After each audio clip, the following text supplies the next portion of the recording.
Hello and welcome to Coffee with Dr. Carla. I'm Dr. Carla. I have Carson and Danielle with me today, and our goal is to talk about some mental health related issues and hopefully start to end the stigma surrounding them. And I think probably the biggest area when we talk about stigma is actually getting professional help, and not relying on Dr. TikTok or Dr. Google or Dr. Instagram to treat your whatever your issues are. I'm just curious, like, how when people say, like, well, why would I even go to you? Like, what do you why would I go to a professional, right? There's a lot of stigma around it. So, like, what do you guys say? I think I'll speak to the CMPC piece, the Certified Mental Performance Consultant piece, which you're almost certified. I'm on my journey to that. When doing the mental performance coaching with athletes, if a parent is curious about that, or even the athlete, like, why do I need to talk to you? You don't. You actually don't at all. But, like, why do elite performers do it? Right? Like, if you have a brain and you have a heart, then you're susceptible to have really kind of like a brain injury, meaning like that our thoughts get in the way of our performances and our actions and our even assessment of our abilities. If you don't have a brain or a mind, then you might not need this service, but anyone with a brain. And telling them, like, you're already putting in, like, you go to the weight room, you go to training, you're doing all this stuff to be the best that you can be. So is everyone else. Why would you not take what could make you even better? Right. And more than, like, a better performer, just happier and more balanced. And when you're happier and more balanced, shocker, you perform better. You're so it's like, you know, it's a no-brainer for us, obviously. We're in it.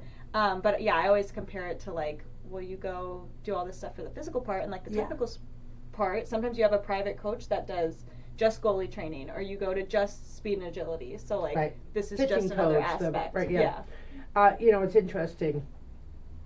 Probably 20 years ago, I read a book called Good to Great by Jim Collins. It's a business book, but basically what he does is he highlights these various companies, and those companies that are good, and what differentiates a good company from a great company, but also, like, how certain companies went from being a good company and transformed themselves into being a great company.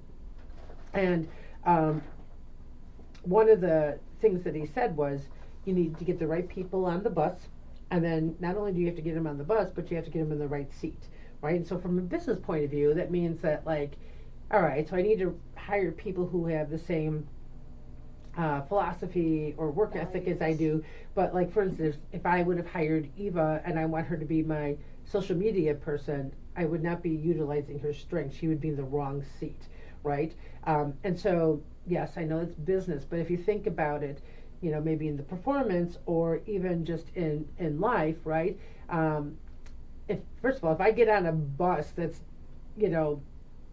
something that I absolutely hate, why am I on that bus? Like, get off the damn bus, right? But even if you think about an athlete or a performer, so if for them the business is their success in that sport, right? So they get the right people on that bus. That's the trainers, that's the coaches, that's all those individuals. But if you say, well, my athletic trainer, while we're working on stuff, he's always, like, hyping me up and helping me feel good. I'm like, well, great. Why is he in a mental performance's seat and not just staying in his seat? It just doesn't make sense.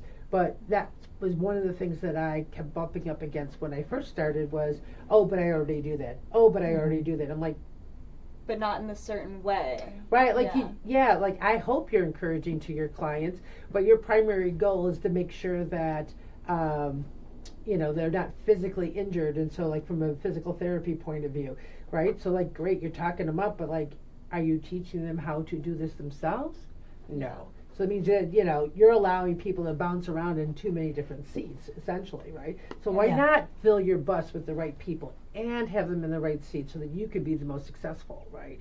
And the individual point of, like, you know, you mentioned Eva putting her in a certain box and not utilizing like what her strengths are. Like I think mental performance in athletics, like people have, you know, I know what I'm supposed to do or how this is supposed to look, and it's a very generic mold, whereas having a consultant work with you, now we're understanding you. Like that's the power of it. Like it's not how to never get nervous, it's how does Carson get nervous? What does that feel like? What's that look like? And now how does Carson manage that? And now I have a person to dive into that with. So it's being able to really uncover who you are and what your needs are versus just what sports psychology says, which we also know and is helpful, but it's more about, okay, I have a person to help me understand me. And that's true for mental health too. So, you know, deciding that things maybe aren't going the way you want them to do and that you want to make changes in your life, right? Deciding to go to see a therapist, deciding to see a mental performance consultant. The reality of it is, like I said in the beginning, okay, we can go to TikTok, and there are a few TikTok videos that I absolutely love, and I'll share because like they say it in a way that I couldn't have said it any better, right? Mm-hmm. So that's great, but it's a tool. It's not the TikTok is not a doctor or a professional. It's a tool, right? And not all the tools are healthy tools. Some of the tools are kind of outrageous, right? But to even know that it's okay to get that help, that something's not wrong with you, again, kind of erasing that stigma. Like, oh, what's the matter with you? Why would you need to go there? Just read that book. It's so simple. All you have to do is, you know, anytime when I hear that, I just cringe. Like, oh, you just have to. But it's great. That's what works for you. Awesome. But that's not going to work for everybody. And I would venture to guess the people who say, oh, that's, you know, it's so easy. They're also, they're also in complete denial about just how bad certain things are in their life. They're not being realistic with what is happening or what they even need. So, to your point about the bus, right? So if you also are searching for a therapist who doesn't fit right on your bus, but you're like, well, I already met with them.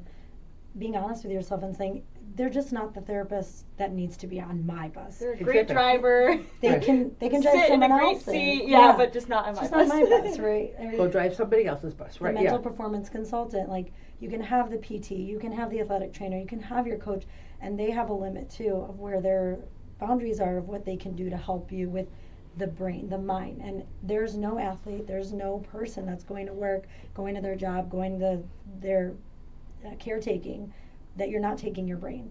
And so if you're taking your brain, you're taking your mind, and what are you taking with you? What is the quality of that? And to have someone who's just, to your point, like caring for that, like you're giving someone your mind. Like it's a very sacred thing. No, it's like a lot of us are just on autopilot and like never, like the athletes don't think about how they feel before the game. Like they know they get nervous or they feel kind of sick or whatever, right? But it's like no one's asked them those questions and like dived in. So having a sounding board to know those questions to ask, whereas everyone else, it's all the routine like stuff that you do every day. Right. You don't stop and think. Yeah. So closing out, I guess I just want to emphasize the fact that if you're even remotely thinking you might need some help, check out the tools, read a book, check out what's online. That's awesome. But also start to look around and see what other kind of services are there professionally, because just because you read a book, no matter how great the book, and there's some awesome books out there, there's awesome podcasts, etc. That doesn't mean you can translate it to make it work for you. So be willing to take the risk to allow yourself to be a little bit vulnerable, and recognize that when you do that, what you're saying is that you are worth the effort.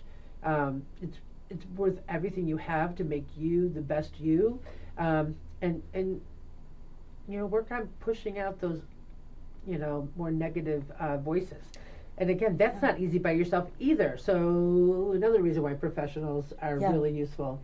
And I'll add one more point, and I genuinely believe this, that when someone calls, it could be for therapy or for the sports performance coaching, I genuinely believe, I'm already in awe of them. I'm already in an outstanding perception of them because they made a call. I think making the call courageous, is actually the hardest part. And I tell people that often because if you never made that call, another day goes by, another year goes by, another decade goes by, and the hardest part, looking at you, who is ever listening, is just make the call and let it just put it in someone's hands so they can help navigate and direct where you want to go with you. You're in the driver's seat. We're walking next to you, but just make the call. Yeah, it's the hardest part, I swear.